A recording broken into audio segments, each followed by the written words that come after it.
এই মুহূর্তের সবথেকে বড় খবর। আর মাত্র কয়েক ঘন্টার অপেক্ষা, তারপরেই কিন্তু শুরু হতে চলেছে চলতি বছরের সবথেকে বড় ও দীর্ঘতম পূর্ণগ্রাস সূর্যগ্রহণ। শোনা যাচ্ছে টানা 4 ঘন্টা 24 মিনিট পর্যন্ত এই পূর্ণগ্রাস সূর্যগ্রহণটি চলতেই থাকবে। দিনের বেলাতেই গোটা পৃথিবী জুড়ে নেমে আসবে ভয়াবহ অন্ধকার। এই গ্রহণ চলাকালীন সময়ে গর্ভবতী মায়েদের নিয়ে বিশেষ সতর্কতার কথা প্রচলিত রয়েছে।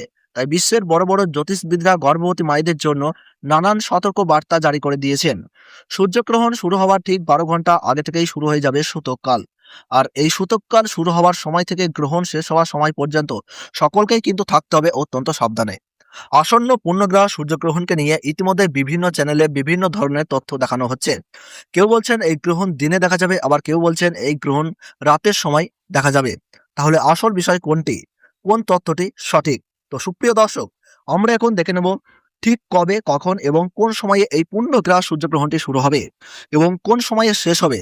কোন কোন জায়গা থেকে এই সূর্যগ্রহণটিকে স্পষ্টভাবে দেখা যাবে এবং কোন কোন জায়গা থেকে গ্রহণটি দেখা যাবে না।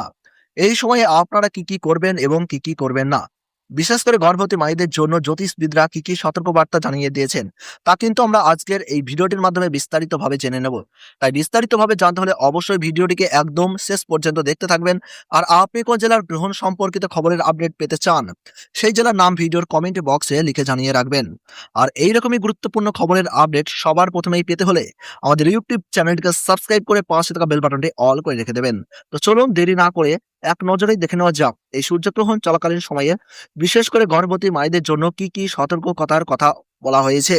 প্রচলিত জ্যোতিষীয় বিশ্বাস অনুযায়ী এই সময়ে গর্ভবতী মায়েদের কোনো কিছু কাটাকাটি করবেন না, যেমন নখ কাটা, চুল কাটা, শাক কাটা, সবজি কাটা কিংবা কোনো কিছু সেলাই করা, এই সমস্ত কাজ থেকে দূরে থাকার কথা বলা হয়েছে। এছাড়া এই সময়ে কারোর সঙ্গে ঝগড়া বা বিবাদে জড়াবেন না, শান্ত থাকুন এবং নিজের ও পরিবারের প্রতি বিশেষভাবে যত্নশীল থাকুন। তবে আবারও মনে করিয়ে দিই, এইগুলি মূলত প্রচলিত জ্যোতিষীয় বিশ্বাস ও আচার অনুশাসনের অংশ। সূর্যগ্রহণের কারণে গর্ভবতী মা ও শিশুর ক্ষতি হয় এমন বৈজ্ঞানিক প্রমাণ নেই।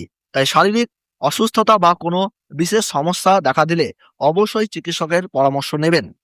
পূর্ণগ্রাস সূর্যগ্রহণটি দেখা যাবে গ্রিনল্যান্ড, আইসল্যান্ড, পর্তুগালের একটি অংশ, উত্তর স্পেন এবং উত্তর রাশিয়ার উপর দিয়ে। এছাড়াও কানাডার উত্তরাঞ্চল, আলাস্কা, যুক্তরাজ্য, Ireland, Norway, Sweden, Finland, France, Germany এবং উত্তর আমেরিকা, ইউরোপ ও আফ্রিকার বিভিন্ন অংশ থেকে আংশিক সূর্যগ্রহণ দেখা যাবে। এবার জেনে নেওয়া যাক গ্রহণের সম্পূর্ণ সময়সূচি। তো ভারতবর্ষ ও বাংলাদেশ থেকে পূর্ণগ্রাস সূর্যগ্রহণ শুরু হচ্ছে ইংরেজি 12ই আগস্ট 2026 সাল, বাংলা 26শে শ্রাবণ 1433 সাল বুধবার। ভারতের সঠিক সময়সূচি অনুযায়ী রাত্রি 9টা বেজে 4 মিনিটে গ্রহণ শুরু হচ্ছে। মধ্য সময় থাকছে রাত্রি 11টা বেজে 17 মিনিট এবং গ্রহণ পুরোপুরিভাবে সমাপ্ত হচ্ছে রাত্রি 1টা বেজে 28 মিনিট। এবং বাংলাদেশের সঠিক সময়সূচি অনুযায়ী এই পূর্ণগ্রাস সূর্যগ্রহণ আরম্ভ হচ্ছে রাত্রি 9টা বেজে 34 মিনিটে।